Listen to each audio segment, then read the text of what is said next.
Welcome back to Hoops HD, everybody. It Woo! is Monday, February 3rd. Time for our weekly Hoops HD report. I'm your host, Chad Sherwood, joined up top here by David Griggs and Matt Sikowski, John Salika down below, John Teitel and Joey Fortson to his side. So, pretty full panel tonight. Shout out to David Dorman. He might be jumping in here. I know we've had some family problems. That's our best to him. But Yeah. uh, we've Not got a lot to arguments get or to. anything like that. Just some family. Yeah. Help. Yeah, yeah. Yeah. But some got a lot to get to. It was a very exciting weekend in college basketball, and but before we get to any of the games, those of you that missed it, last night we recorded one of our bracket rundown shows. You could find it somewhere down there on the website, uh, and during the show, Griggs had some very, very questionable selections on where he was putting teams. Like the fact Yeah. that he thought Arkansas was safely in the field. He thought that How do you think they were He thought safely? that Florida was number 19 overall. I Yes, I mean, explained Joby, you that. weren't there, and you're laughing at some of these Yeah. stuff. I can see. Uh, And Wisconsin's a 9 seed. yeah, Wisconsin has a 9 seed. I think he had Auburn on the 5 line. But The four anyhow, line. I had him as a protected seat. I thought we'd start out. We do like to do blind resumes this time of year. And I thought we'd start out the show with a blind resume, but I'm going to call this blind resume for well, complete morons. So Griggs, you're up. What? Uh, Blind resumes, Griggs, left or right? Which team is better? Well, you have to. I know who the team on the right is. You have to. Okay, you have to sort of peel back the onion and look at everything. And one of the things that jumps out about the team on the left is the quad ones. But like when you look at the team on the right, they've won a quad four home game or a road game, whereas the team on the left has not. And I kind of wonder, quad four wins those can be damaging to your resume. Is the team on the left afraid to go and play a quad four team on the road? What are they hiding? That's a lot of losses on the right. But one can only assume that they must have played a really, really difficult schedule, whereas The the team team on on the the right left, is the second well, highest non-conference strength of schedule in the country, well, which is a big reason why they are not the Centenary Award winner. Preview. yeah. Well, the team on the left, I mean, you just can't. You can't. If their schedule was so hard, then why is their record so So, good? so you go with the team on the right, Griggs, huh? This is tough, but I mean, they've got the road win.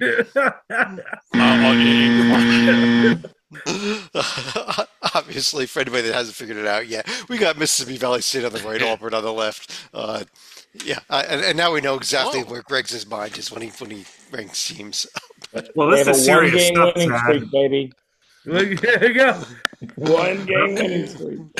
I was also going to point out Mississippi Valley State could be in rare territory because they would be our first back-to-back centenary award. I think a road win is a disqualifier from winning the awards. No, Salika, no they one's got ever one won now. it when they've won on the road. I don't think. Let's go Well, to they real. have Let's one go. road win, but they also have two non-D1 losses. I have to give them a lot of credit for that. It is true. But Let's those go. could have been NBA teams. Another reason to favor the team on the right. Let's please go right to the real games here in the Big 12 Conference. And I already highlighted the game. I mean, it was the game, not only of the week, maybe the game of the season so far. And Joby, let me start with you. I know you had thoughts on this Texas Tech Houston game. I mean, the storylines, the drama, everything in this game. It was outstanding. I mean, yeah, if you're a college basketball fan and are not aware of the undergoing the most important storyline of this game, shame on you. As a recap, with before the under four timeout in the first half, JT Toppin for Texas Tech got why don't we just call it a questionable flagrant two that he gets kicked out, and he doesn't leave the court, not because he's protesting, but because he's like, what? and then the coach, McCandless is like, okay, let me, we're all calm. He's very calm about it. He goes, all right, let me pull up the iPad on this thing. And he looks at the replay from the iPad an assistant had, and then goes as Drew, as others have said that I've talked to. He went full Earl Weaver, and understandably so. Getting back-to-back tees, he's joining his player, off the court. But then Texas Tech against an Houston team, which may have looked down upon early in the year, but by all accounts they are reaching the goals of what that was presented for them at the beginning of the year. They're a national title contender. I, even after this game, still believe that. And Texas Tech on the road, without their coach, without their best player, pulls an overtime win. Congratulations, Texas Tech. Outstanding, most impressive win given the circumstances of the year in my book. I will just throw it out there. The actual official rule does say that if you make contact with the groin of another player, the presumption is it is a flagrant 2 and you are booted from the game, unless the replay clearly shows it was an accident. In my opinion, I thought the replay clearly showed it was an accident. I don't think he's defending the officials here. I will say this. I do think Toppin committed a foul because he kicked his leg out. He wasn't kicking his leg out to hit the guy. It's just kind of the natural thing. But if you're a shooter, now he was passing the ball, but if you're a shooter going up for a shot and you kick your leg out, the defender doesn't get called for a foul. You do. And so I get why he might be called for a foul, but a flagrant 2 is just beyond outrageous. So. Well, Grant McCaslin seemed to agree with Chad that it was a bad call. Yeah, he went nuts. But how about the Red Raiders now, Matt? Let me bring you in here. When I pull this Red Raiders profile up, and not Mississippi Valley State, Texas Tech, I mean, we had this team way up there now, and this is a real darn impressive profile. Oh yeah, this is what I think. This is a protected seed profile now because Roadwood's Houston, obviously Houston, the big one, but even BYU, a team I think is in the field right now, in that you win at their place, so 2 tournament wins away from home, and then beautiful metrics, and that resume metrics catching up a little bit, beautiful predictive metrics. I think this is a protected seed. Tytel, he mentioned that BYU team. One of the other big stories in this conference, there's actually a lot of big stories to get to in this Big 12 conference tonight, but was BYU. They picked up a couple of wins. They beat Baylor. They won at UCF. Major change to this profile at this point, isn't there? Major. New coach Kevin Young lost 4 of 5 to begin January. He has turned things around in a big way. He's won 4 in a row, back-to-back wins over Baylor and UCF. As much as Matt wants to put him in the field today, I would wait 24 hours because there's a huge game on Tuesday. My Wildcats visit Provo in a battle of 2 of the top 20 efficient offenses in the country. If the Cougars miss the NCAA tourney, it's going to be their own damn fault, frankly. Their non-conference strength of schedule is downright unholy. On a team loaded with mature veterans, these are a bunch of guys who've already gotten married or completed a 2-year religious mission. It seems like even their freshmen have plenty of experience. 6'9" Igor Demin played for Real Madrid last year. The Russian is leading the conference in assist percentage. 6'9" forward Cannon Catchings played for Overtime Elite last year. He might have the best genes of anybody in the college basketball.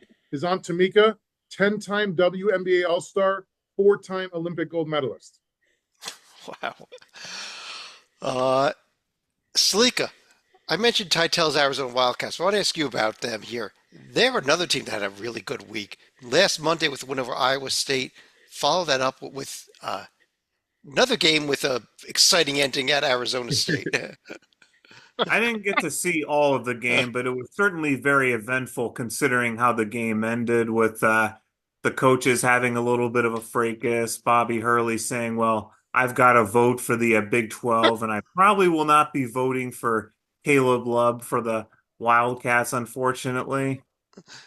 Yeah, I mean that was great. That was almost over the top. Bobby Hurley pulling his team and his coaches off the floor before the game ended, and announcing that because of the way the game went, he's not going to vote for Caleb Love. Ridiculous. Yeah, ridiculous and somewhat amusing in the sense that everybody likes to laugh at Yosemite Sam, and this is just, I mean, this guy just sort of went. How would you like to be Brett Yormark this week and dealing with some of the stuff that the coaches and the officials have done? Yeah, over the top. And I'm sure Caleb Love is so crushed to know that Bobby Hurley won't be voting for him.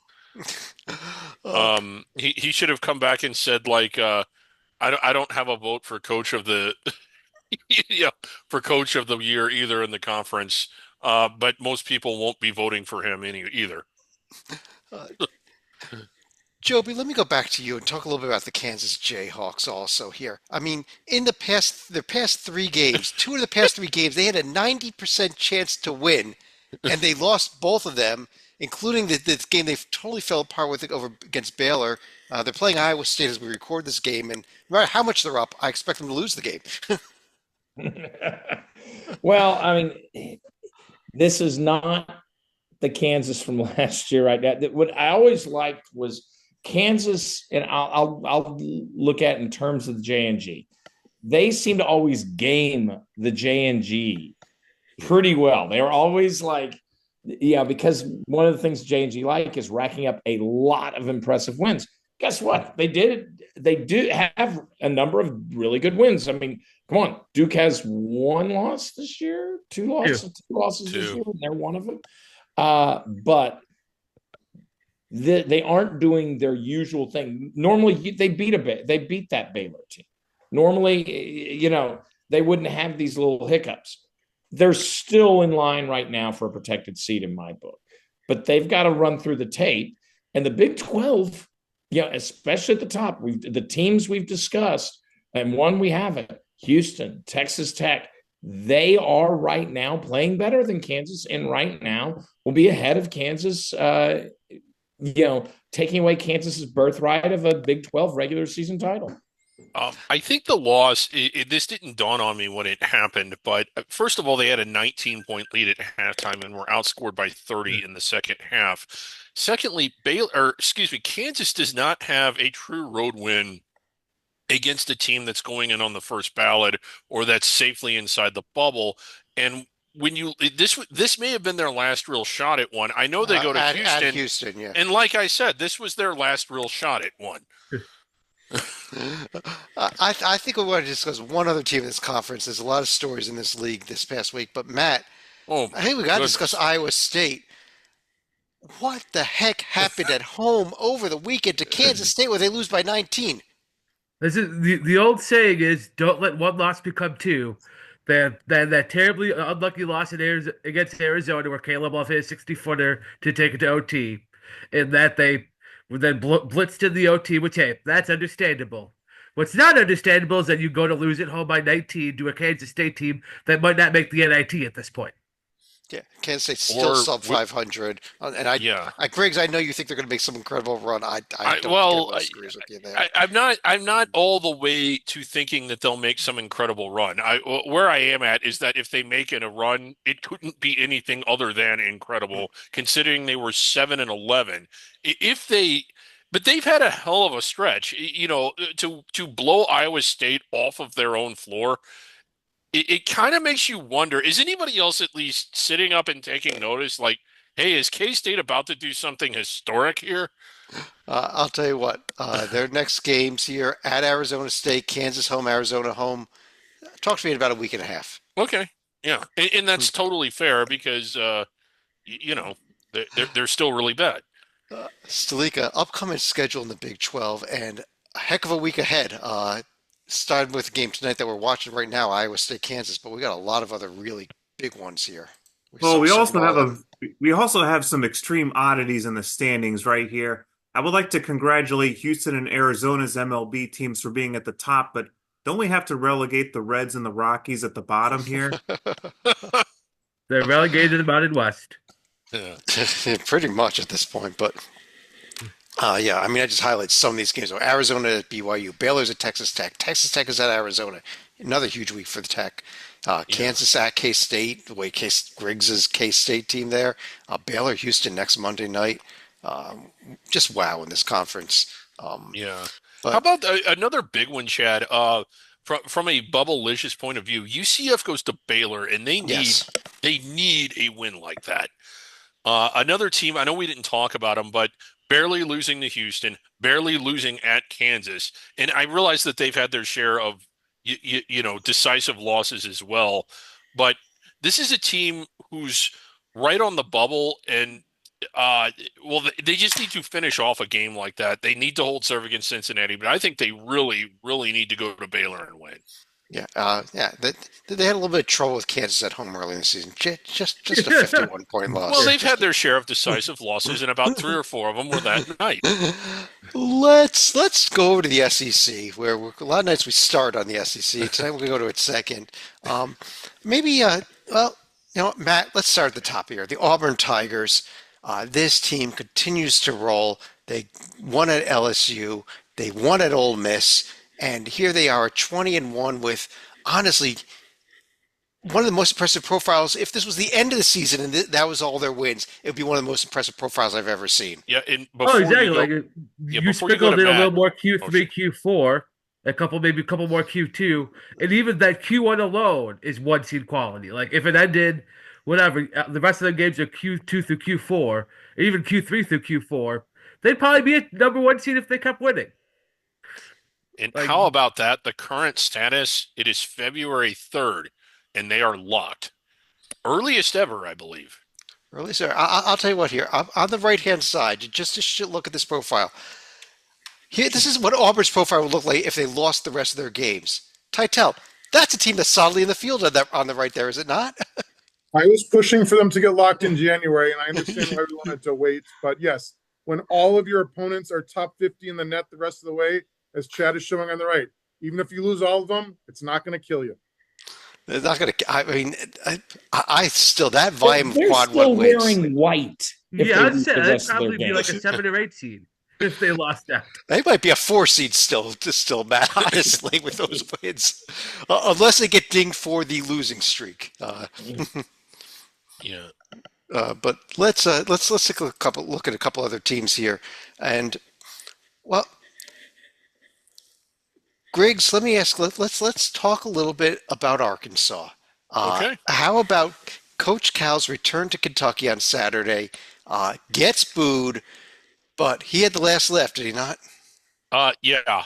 And it's almost as if he had planned it and underperformed all the way up until now, so he could go to Rupp and just rip their hearts out. And now Arkansas may be ready to get serious. But again, not the best theater from the weekend, but way, way, way up the list. Him going there, getting booed. You had Rick Pitino, pleading with Kentucky fans to be classy and give him an ovation. The St. John's coach asking Kentucky fans to treat the Arkansas coach well. Further proof that Rick Pitino just can't shut up about things that don't matter and that don't concern him. But that's another story. But yeah, I mean, just what a gratifying moment that had to be for Arkansas and particularly for Coach Cal. Well, what was Pitino supposed to do? Plead with Calipari to give Kentucky fans a finger? How about what Tim Miles did? Nothing. There's a hundred other teams we can talk about. Let's talk about a few of them. Titel, Texas A&M, a nice 2-0 week, including a win over Oklahoma. HoopsHD's favorite Uncle Buzz, had back-to-back losses to Alabama and the aforementioned Kentucky Wildcats in mid-January. Since then, won 4 of his past 5 to improve his conference record to 6-3 in the best league in the country. They get the entire week off, and then they head to Mizzou on Saturday. The offense, shall we say, remains a work in progress, but one perk of not making shots, their 16 offensive rebounds per game is number 1 in the nation. And you might not think their 5th-ranked strength of schedule can get any better, but 3 of their final 5 regular season games, Tennessee, Florida, and Auburn, it might get better. And I know, lastly, that some of you out there don't think injuries matter that much. But the fact is, when they're starting backcourt of Wade Taylor IV, who was an All-American in 2023, and Zurich Phelps, who transferred from SMU, when they both play, the team is 15-2 in the best league in the country. When at least one of them is out, the team is just 2-3. Let's talk about maybe there's only one really true bubble team right now in the SEC, and that's the Georgia Bulldogs, Joby. Team that now you're starting to really question the profile the last few weeks here. Yeah, I mean, they have in their last 6 games, they're 1-5 with a glorious win over South Carolina at home. With South Carolina, not a bubble team. Georgia, when we were talking about the SEC before we got to conference play, we said, you know what? All these teams with great records, great resumes, it's just inevitable that some are going to lose games to other very good teams, and those teams are going to fade out of the tournament. I give you the Georgia Bulldogs. They were in the top half of the field just 3 weeks ago. They were knocking on, they were in the on a seed list. They would be in the low 20s, but now they are sinking fast, and they have a mark that Griggs will, in particular, point out his favorite stat, but it is going to be big. Maybe they did better than Louisville, but Georgia Tech on the road alone is not going to cut it. They have got to win one of these road games, and probably not South Carolina. They have got to pull. They have put themselves in a difficult position. They slip up in their next few games against LSU, who's an NIT team, and Mississippi State, who's solidly in the field, but you should win it at home. If they slip up in these games, the margin of error is gone. And I think their overall record in the conference at the end of the day, when you look at what happens, they are going to probably be on the outside looking in. The good news for them is the opportunities to not make that the reality are there for them. Absolutely. I think a couple of teams we should address here as well. It's Stalika. Let me go back to you. Tennessee. We had the joke last night. They won. They beat Florida by 20 points, but still lost the aggregate of the two games this season. But how about these two? How about the two Tennessee Florida games this year? Neither have been even marginally close. Well, yes, Tennessee loses the aggregate. On the other hand, Tennessee still has a much better out of conference profile when you consider games like the win at Illinois and let's go ahead and pull it up. Yeah, you've also beaten Louisville, which is obviously getting a little bit better and better with Saturday notwithstanding. Florida, if I had to look at their best non-conference win, North Carolina, but they may not be a tournament team anymore. Fair enough. Although I'd throw maybe that makes the Wake Forest win their best non-conference win. I think people got them a little closer to the bubble than North Carolina right now. Titel, Missouri. Here's another team that had a very nice week, and I don't know that anybody really believed in this team heading into conference play, but they got a nice top of the profile suddenly, do they not? The amazing part of this Missouri Tiger team is they won 8 games last year, and they are killing it this year, albeit a bit of a home court hero, 15-0. But still, metrics are great. J&G thinks they're a top 5 seed. They've had road wins at Florida, Mississippi State.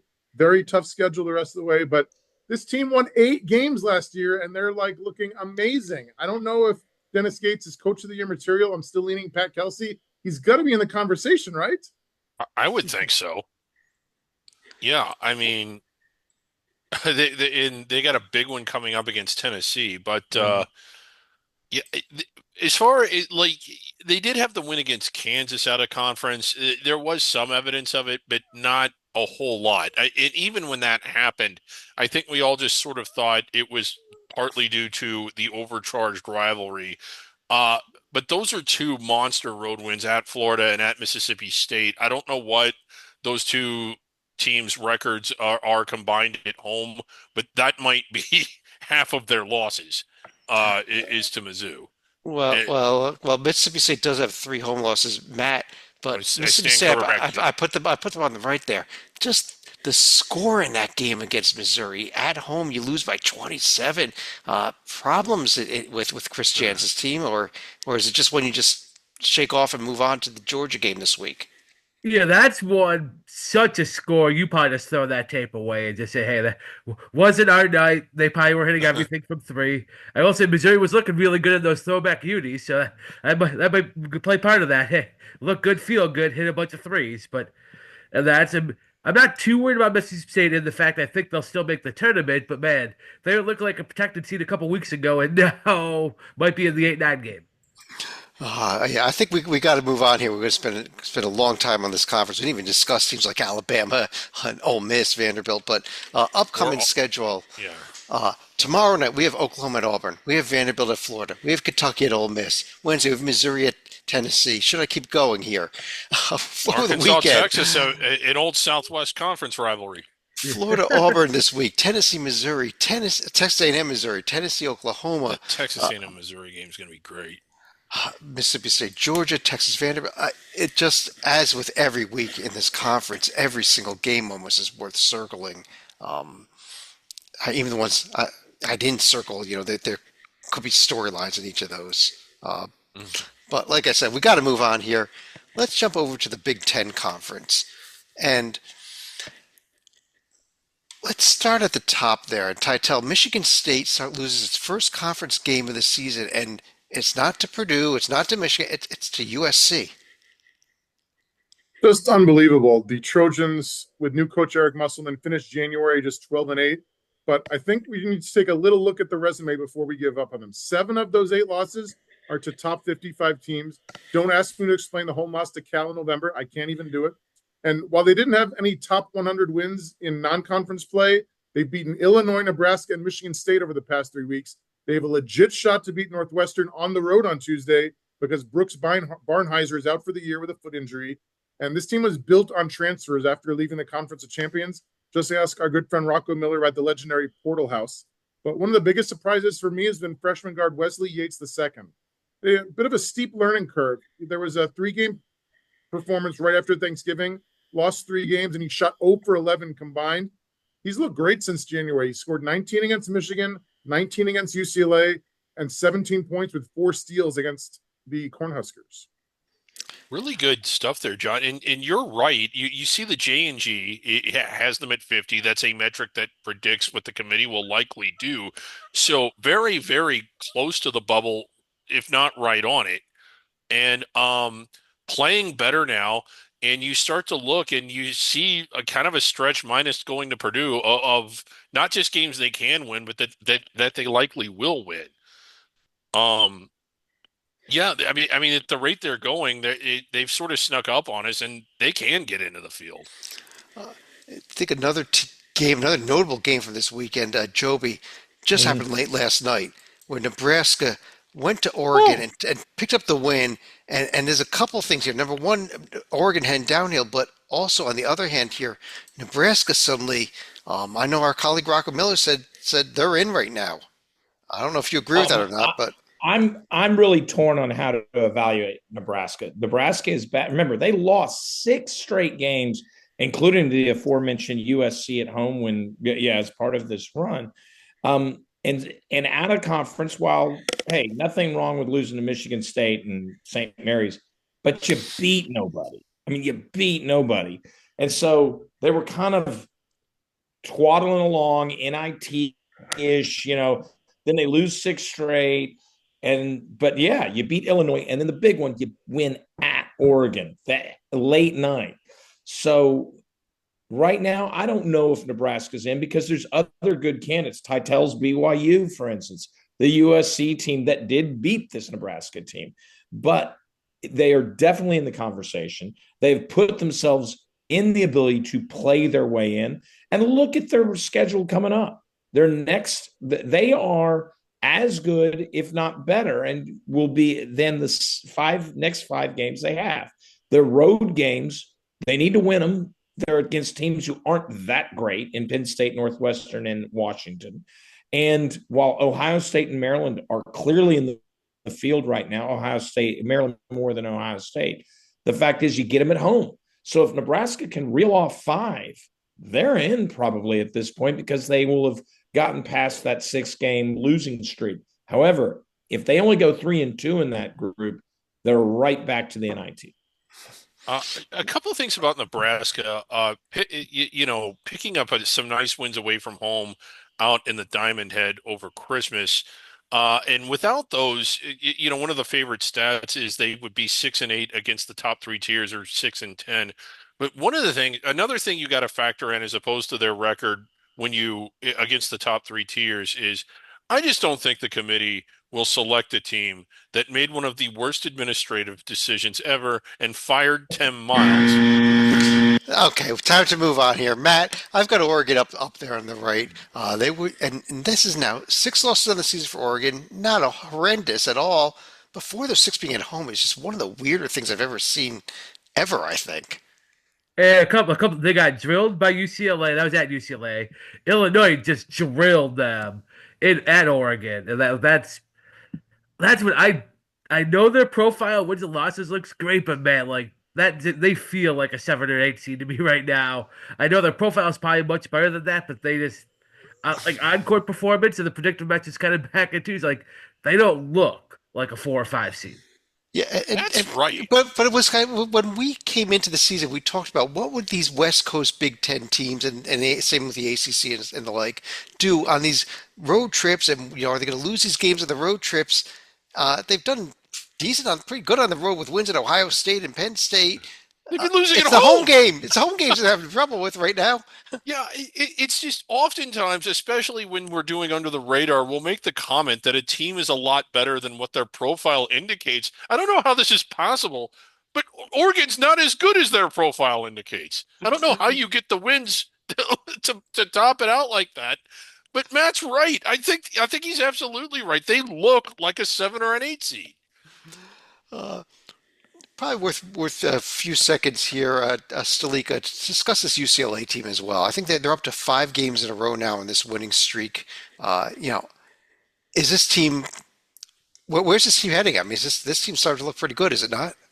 I think part of the reason UCLA had the 4 game slide was they're getting a little acclimated to having to travel out east. You look at a couple of the losses, for example, at Maryland, at Rutgers, certainly understandable, which I'll was throw in there. I'll throw in there that those happened while all the fires were going on in Los Angeles as well. So I think there was a lot of other things going on with this team too. So yeah, maybe a my double guess asterisk is I with could those. easily see the Bruins getting up to a 7 game winning streak because I know Michigan State not going to have an easy time with their initial trip to Poly, at least as far as Big Ten play goes. But ask me when the Bruins go to Illinois and Indiana, and then later on in the year to Purdue and Northwestern. I mean, if they win games like those, then we can definitely forget that January happened. Upcoming schedule here in the Big Ten. A lot of interesting games, including the Michigan State at UCLA That's game. a huge one tomorrow. I don't know that we really need to circle Purdue at Iowa anymore. Iowa just lost. His name just slipped my mind. That their best player, Owen Freeman. Freeman. Yeah. Thank you. He's done for the season with a hand injury, I believe it was. But we got Oregon at Michigan on Wednesday. Illinois with a road trip to Rutgers, always tough to win there. Uh, Maryland at Ohio State, and a game that Ohio State really needs. Really needs Maryland getting really hot all of a sudden. You also throw in Oregon at Michigan State, Michigan at Indiana. It's actually a pretty good week in this conference. Ohio State, Nebraska Sunday night. Also, Griggs, again, Super this bubblicious there. Ohio State team that has a very bad record against the top 3 quadrants and needs to get some of those wins. 7-9 up there. Yeah, not so bad against the top 1, but against 2 and 3, that's just I do wish more teams would schedule like the Buckeyes did, though, because not many took the chances they did, like Pitt, for example, Texas A&M. I will give the Buckeyes that if they're on the cut line. yeah. I have a little Big East Conference talk, and Titel, I don't know if you were at the game Tuesday night or not, but the Johnnies went and won at Georgetown. They also beat Providence this week, but they're still in sole possession of first place. I mean, did anybody see that coming? Absolutely not. This is like generational stuff. And if you look at their losses, Baylor in double OT neutral Yeah. site, Georgia by 3 neutral site, and Creighton by 1 on the road. Like they're literally like a handful of points away from being undefeated. And it's one thing to say like they are leading the Big East and they've earned it. Liam McNeely's coming back for UConn, so we'll see how they do on Friday when they had 2 stores. If they win that, I am all a believer, and I think they're going to win this league. Call me Saturday. You said, all right. Speaking about UConn, Joby, I know we've got a little bit of Matt's thoughts on it last night in the show. So your thoughts on UConn's win at Marquette without Liam McNeely. It's it shows that you can't completely count Connecticut out. Though Matt, is correct in his statements of Connecticut was due for this. There was a little bit of a due theory on this. Connecticut's too good, in my opinion, to slog along like they have. I mean, they have. We thought they had recovered from their three losses early, and most bracketologists, by the time the early Big East season was underway, were saying, well, this Connecticut team, they're not a 1 seed right now, but they're in the protected seed line, all this stuff. Now they have sunk to an 8 seed. But maybe they're somewhere in between that 1 seed and that 8 seed after all, because this is a great win for them. Marquette's still a protected seed. Matt doesn't have to panic. They're a good team. It was a weird game for Marquette. Connecticut just took advantage of it and took it to them. Legit win by the Huskies, and Connecticut's a solid team. I'll tell you what, if Connecticut turns the ball over, what was it, 25 times in any Yes. other game this season, they're not going to win. This was a fluke as well, Matt. Matt, you're shaking your head. It's havoc, man. So they turned it over 25 times, and they went from 12 for 19 from 3, and they kind of canceled each other out. Like both extremes to the good and bad, and somehow it led to the good, and then Marquette couldn't hit a layup or a free throw for the life of them. But Matt, let me stick with you. The Creighton Blue Jays are the other team worth mentioning here. Now up to a 7-game winning streak. Yeah, they're quietly climbing. They're hitting a little bump in that, like, it's hard to get above an 8 seed at this point, but they're solidly an 8 seed, which, hey, going to the Big East play, they weren't even in the tournament. So it's a nice climb. Now we'll see. I think, yeah. At Providence, which might feel like a trap game because their next 3, Marquette, UConn, at St. John's. This is one to where if they can climb further up the ladder, they got to win a few of those. They lose a couple, all of a sudden, we might be back on the bubble. I think the way that they've been playing, they can get the wins that they need to certainly get in the top half of the bracket and maybe move up well past the 8 line. Upcoming schedule here in the Big East. We mentioned the Marquette St. John's game coming up. St. John's at UConn then on Friday, Marquette at Creighton on Saturday, and Sleeka, the big one, Sunday, Xavier Villanova. Well, the whole week is going to be now or never for the Musketeers. I mean, they got their weekend rest at a good time because they had been leaking oil in the second halves against teams like Marquette, St. John's, UConn, and Creighton. I mean, the game against Georgetown tomorrow, an absolute must win. And you look at the Sunday game that Chad had teased that will actually be attending in Philly. This is Xavier's going to be last real chance at a quad 1 win on the road unless Providence somehow sneaks into the top 75 of the net. Yeah, anyone that's going to be at Villanova game on Sunday, give us a shout out on Twitter. We'll look you up. John and I are going to be there. I want to go to that, but You're I'm still invited. banned from the arena. You're not allowed in the state of Pennsylvania anymore, Griggs. Gee, if only I had a better lawyer. ACC time. Joe, Joby, let's start with. I was actually going to start with the game that was tonight, though. I know there's a couple things you want to talk about, but I'll start with you tonight.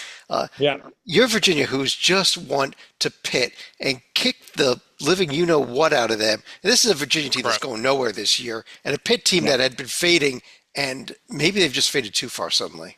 Yeah, I mean, now Pitt's 5-6 in a very underwhelming ACC. I mean, that's horrible. It's one thing if you're Georgia 3-6 in the SEC, but Pitt is now 5-6 in the ACC, and that's not good.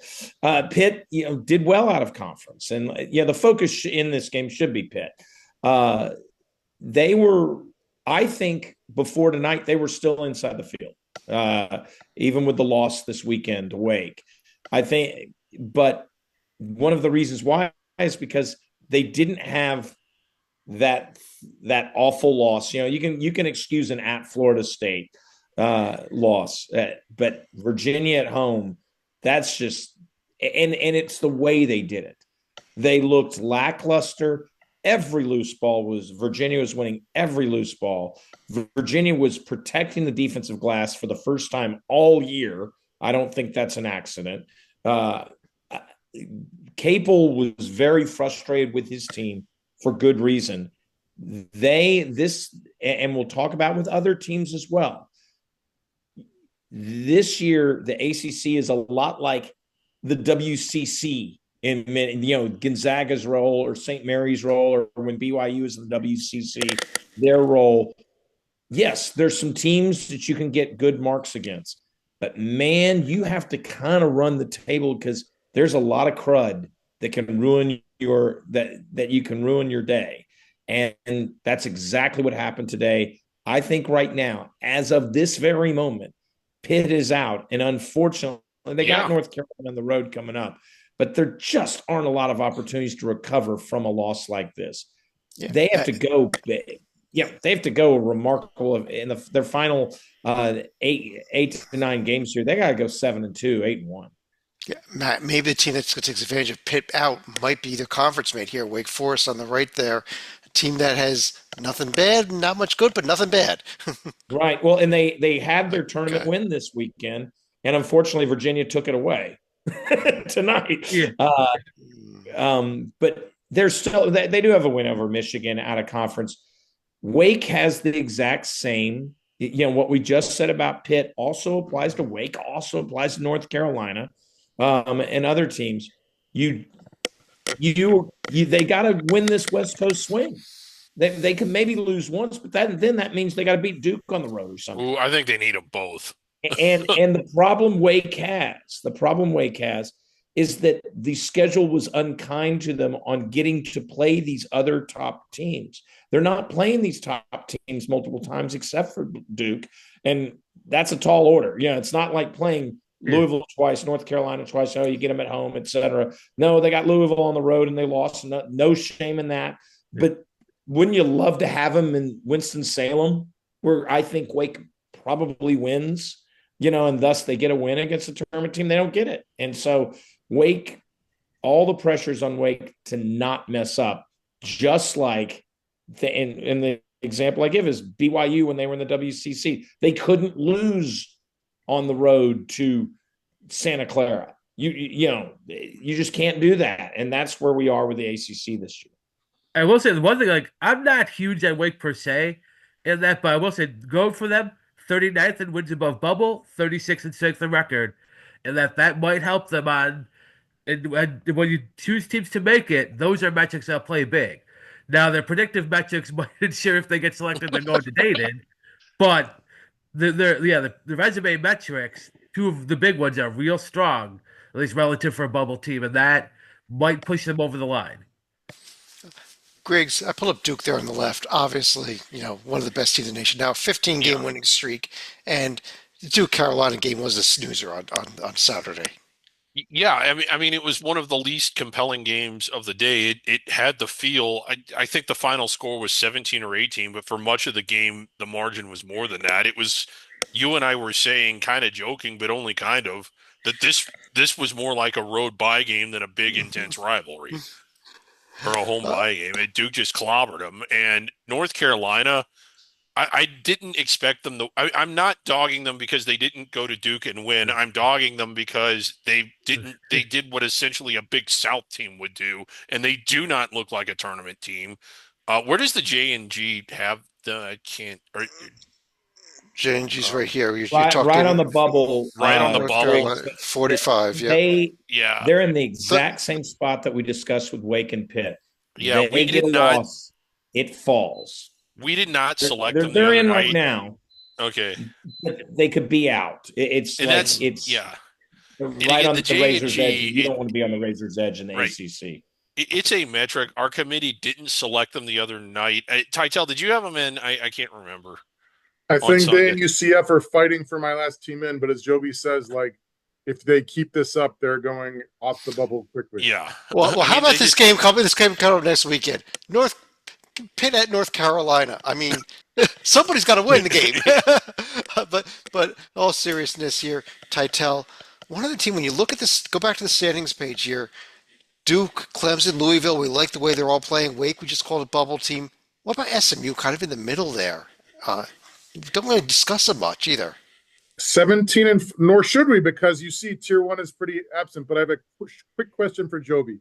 17-5 with 9 games left. They've lost to all the good teams, but beaten all the bad teams. So if they lose to Clemson on February 22nd and win the other 8 games, which I think is a legit possibility, and then win one in the ACC tourney before getting blasted by Duke or somebody. Joby, have we ever seen a 26-win ACC team miss the tournament? And if not, is this going to be the year? No, because they'll have, and I know Griggs wants to see them on the road, but let's face it, you win Pitt, you win West Virginia, or you win Wake Forest, you're beating other bubble teams at that point, and so you're at the top of that group at that point. I think so. I think they'd be in.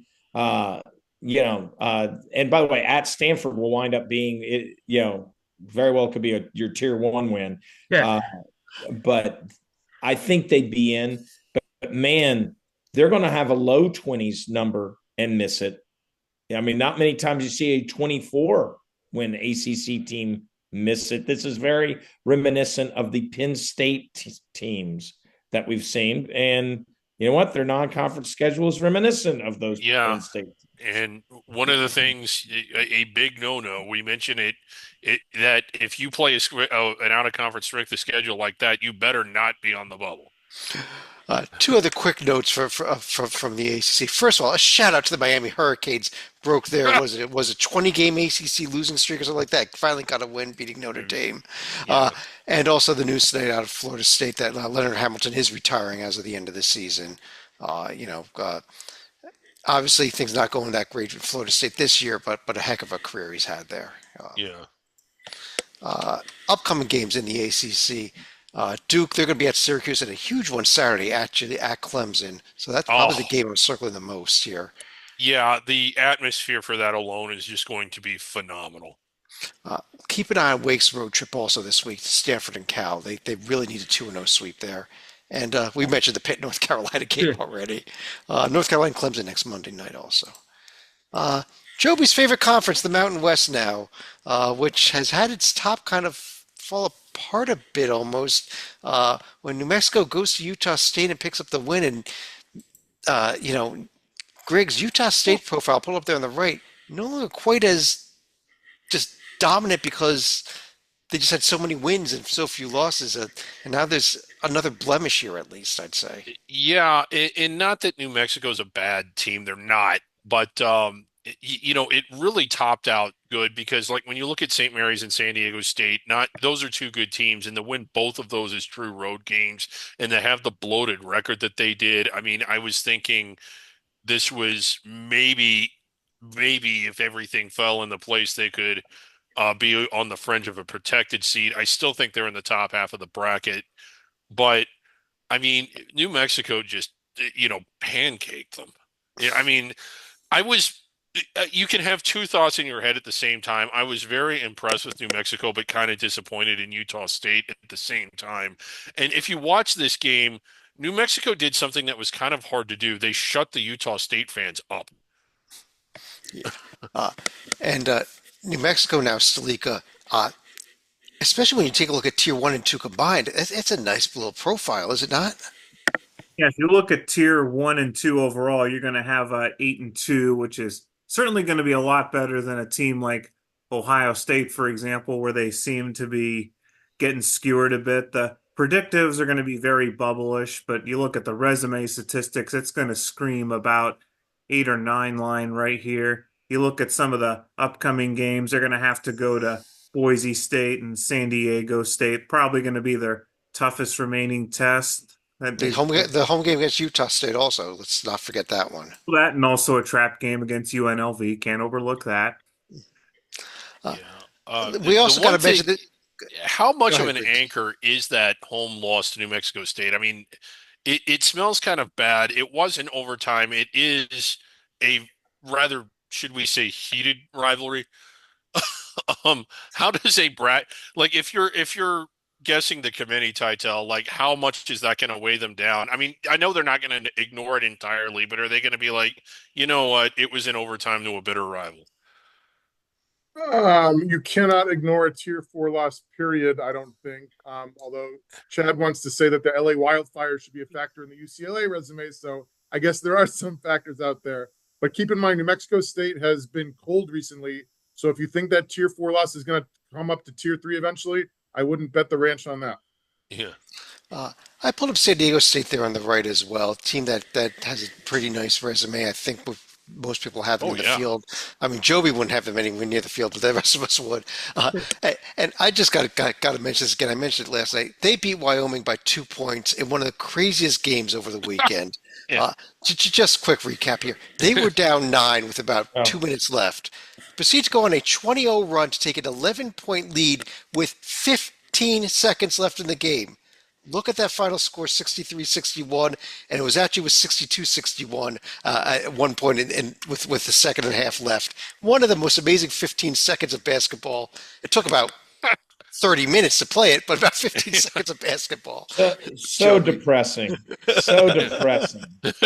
So close to eliminating a Mountain West team. So close. Just depressing. Yeah, but here's the rest of the Mountain West standing. I don't know, Matt. I don't know if there's a case to be made for a Colorado State or a Boise State at this point. Maybe talk to me in a few weeks, type of thing. Yeah, Boise isn't super far off. They got the non-conference wins over Clemson and St. Mary's, so they're not super far off. I think they're not in, but not in. Probably not the first 4 out. Maybe in the next 4 out, and that's somewhere in that range. Like they have hope still. Colorado State, they destroyed themselves out of conference to where even if they won out, man, like I don't know if I'd see put it this way, they went out to the Mountain West title game. We might have a conversation, but they probably got to do something like that to be in the talks of making it at large. Here's the upcoming schedule. Maybe the game to circle is actually San Diego State at Colorado State. It's a tough road test for the Aztecs this weekend. And Utah State at Wyoming tomorrow night also. You got to circle, I think. Yeah, I mean, going on the road to it's never easy to go to the Front Range and win. Real quick, West Coast Conference here, and Stalika.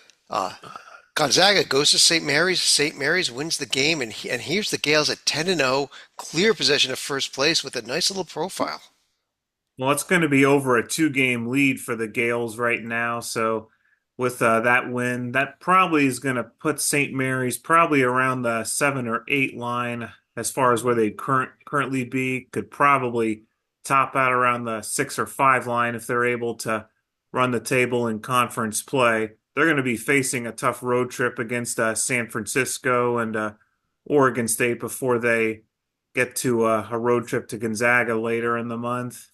If they get both of those and they're good enough to do it, I think that they're going to climb that seed list. I think their metrics are going to go way up. They're going to be 8-0 in true road games.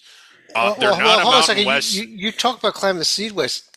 I mean, some of these metrics have them in the 5 seed range right now. Yeah, and they're not a Mountain West team, so the J&G is going to like them. Look, Joby, what about the scales? I mean, is this team a 5 seed at the moment, or maybe just the moment barely 6? No. At the moment, they're not a 5 seed, but is the potential there? Yeah. Yes, it's because West Coast. That Gonzaga win would be really nice, but their overall record puts them in play for it because when you're sitting at the end of the year with only 3, let's say they only have 3 losses or 4, with either a loss to Gonzaga or Gonzaga or maybe a Washington State in the tournament, and or that loss at Gonzaga. If they wind up with only 4 losses, they're on the edge of the protected seeds. But the problem they have is there are a lot of really good protected seed like teams. I mean, we are talking about, if Connecticut, we were talking about Connecticut earlier, if Connecticut goes on some run in the Big East, they're going to be ahead of them. There's going to be teams like that. The entire SEC all of a sudden, diverges a little bit. Missouri gets a few scalps like the Tennessee game or something. Well, then Missouri is going to be ahead of them. So I don't know if protected seed is there, but they will climb up. Right now, the J&G has them as 7. I think within a few weeks, they could be a 5. Titel, let's go back to the standings here. I know you want to talk about another team that's a little bit lower down, but how about Loyola Marymount? This is the part of the show where I have to find somebody I haven't talked to about yet. And Coach Stan Johnson only won 12 games all of last year. I think he's my dark horse candidate for Coach of the Year in this conference. He's 14-8. He's got a 5-game winning streak in non-conference play and a 5-game winning streak in conference play. Do I think they're going to go into the kennel on Thursday and upset the Zags? Absolutely not. Do I think they have enough bad teams left on their schedule to finish with a winning record? Absolutely yes. And the comeback story of the year, I think, might be Pepperdine transfer Javon Porter. You remember last spring, he was arrested for DWI. His brother Jonte was banned from the NBA for life due to gambling, and his brother Copeman was sentenced to 6 years in prison for a drunk driving crash that killed a woman. Instead of seeing his life fall apart, he got his act together. He's averaging 13 points, 8 boards, and a block a game this season. Bravo. There we go. Upcoming games, those are the 4 that I circled, the 2 St. Mary's games. Big road week for them. Gonzaga, home LMU, Road Pacific. As long as your name is not Washington State, you should be able to be Pacific this year. So, Yeah. Wow. The Tigers' only 2 conference wins happen to be a sweep of Washington State. Just, yeah. Over the American, Matt, Memphis did what they needed to do. Road win at Tulane, road win at Rice this week. Rice gave them a battle, but they found a way to win the game. Yeah, I said they're not exactly blowing these teams out, but they're winning. That's big for them. Keep them in somewhere in the 4 to 6 seed range, which they are now. Now, every time they lose, that might not just be a 1 seed line loss. That might be a multiple seed line loss. But keep winning and keep protecting your spot to where you're in good shape now. But there's still, unfortunately, there's only landmines this year in the American, other than North Texas. A lot of landmines. They only get North Texas once. They already played them. They already beat them. And Stalika, North Texas, who we'd been talking about just because the gaudiness of the overall record might be a team that gets near the bubble. They did something unimaginable over the weekend at home against UT San Antonio.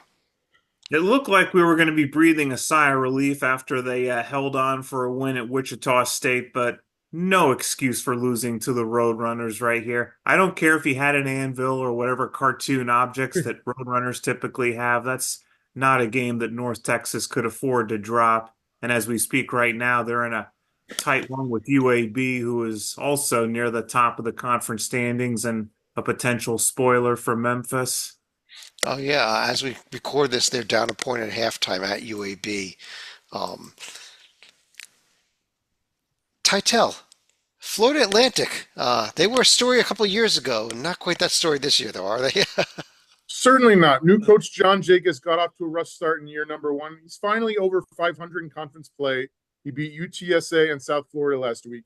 2 areas where they have the greatest room for improvement are free throw shooting. 71% is okay, but 7 of their 10 losses have been by 7 points or less. They gotta get a little better and they'll win some of those close games.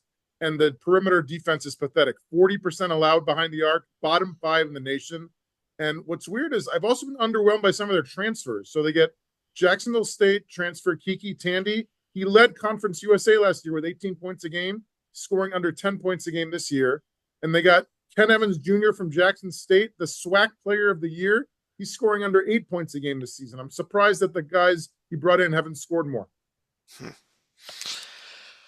Upcoming schedule in the conference, I think we definitely circle the 2 Memphis games. They've got to win these both, Tulsa and Temple at home. It is the revenge game against Temple. They lost that game on the road early this year. North Texas at UAB and hosting Tulane. Yeah, Memphis done a pretty good job of holding serve. I mean, they haven't blown everybody out, but I mean they've gotten the wins minus that 1 game at Temple. Let's go to the under the radar portion of the show. In other words, the Atlantic 10. Joby, let me ask you here. I mean, I guess VCU has the best metrics, but is there any chance that this is a 2-bid A10 at all left right now? Even if their best team loses the conference anything out of conference. Yeah. VCU really hasn't done a whole lot out of conference except lose to Mountain West teams. They also lost to Seton Hall, which is pathetic, honestly. Which is even below the Mountain West teams. Yeah, you know what we were saying about BYU? 1 second. Has obviously the Marquette and Connecticut wins, but they've collected a bunch of junk in conference, and maybe if they went on a remarkable run to the A10 final, they would need that win they need the sweep of VCU, and they go to the final and they lose to VCU. Maybe then Dayton might have a shot at that point, but Dayton hasn't shown until this weekend. They actually had a pretty good weekend. Dayton hasn't shown that they actually have the ability to do that and put the committee on notice. But yeah, Dayton's the only one, and it takes Dayton changing the way they've been playing for the last month. I just want to make this point about VCU. Remember what we were saying about BYU and their out-of-conference schedule being an issue if they were on the bubble? Well, VCU's is worse, and they're not going to get any higher than the bubble, even if they win out.